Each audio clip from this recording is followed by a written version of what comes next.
So I installed the battery cutout switch because car doesn't come with one. So I don't really understand why in 2006 BMW didn't think to put a battery cutout switch in a car that has four-wheel air suspension. But I remember my first car was a Lincoln Mark 7, and that thing had a battery cutout switch because it was air ride shocks. You couldn't jack the car up with it on. And I know others are going to say that you can open the door and then the suspension will stay off. We've tried that before and we got the self-leveling inactive where the car squatted down and didn't want to get up, and you have to use IMPA to disable and re-enable it. So my solution to the problem was disconnect the battery, but that's a whole process in itself, taking the spare tire out and getting to the negative terminal or positive terminal. Forget all that.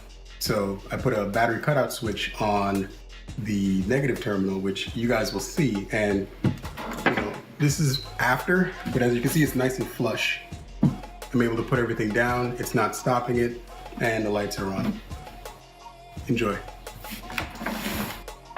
So the first order of business is to get the tire out and get access to the battery terminals, which are under the tire, underneath the air pump, with a cross member bar right across the top of it.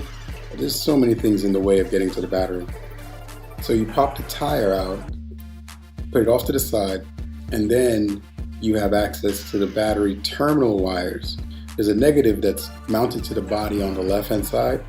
So I decided to go with that one, since it's the easiest one. Disconnect it from the body and relocate its position to a better place with easier access.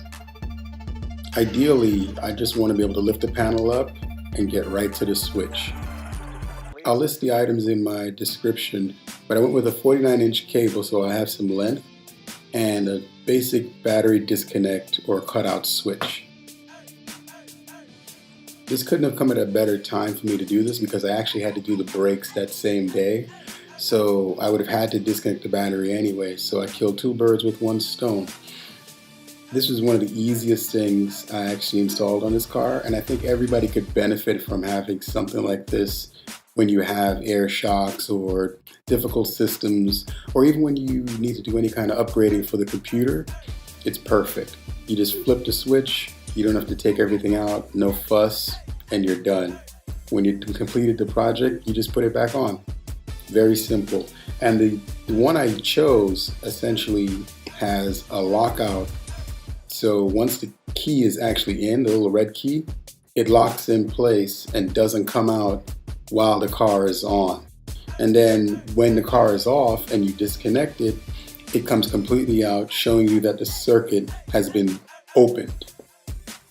I had hoped that this would have been a feature built into the car from day one, but apparently it just wasn't something that they thought of doing. And it is what it is. You make the adjustments and you make it better. But this is something that's such a cheap, easy, very usable tool that I don't know why it wasn't added. And many cars since the 80s have had cutout switches. So you can see here, it's working on, off. Here's a better angle as I put the unit in a place temporarily until I figure out what's the best position. This might be the one that I go with, but I figured I'll put it in temporarily until I see how I like it after I drive it around for a bit. I also want to make sure the tire clears it completely so there's no chance of it being knocked around or messed with, and it stays sturdy in place, which it did even when it was just wedged in that spot. There's no metal parts of the car in that general area. It's all a plastic fabrication to house a bunch of electronic stuff on that side, and I kept it far away from everything, so we were good to go. The thing I love the most is that I won't have to take the tire out of the car anymore just to get to the battery until I need to get to the battery, which then of course I would clearly take the tire back out.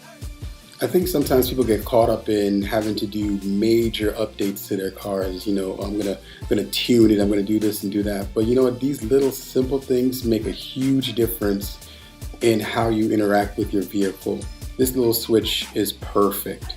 As you can see, it's off, flip the switch, it's on, power. When I need to disconnect it again, I just flip the switch, back off again, back on again.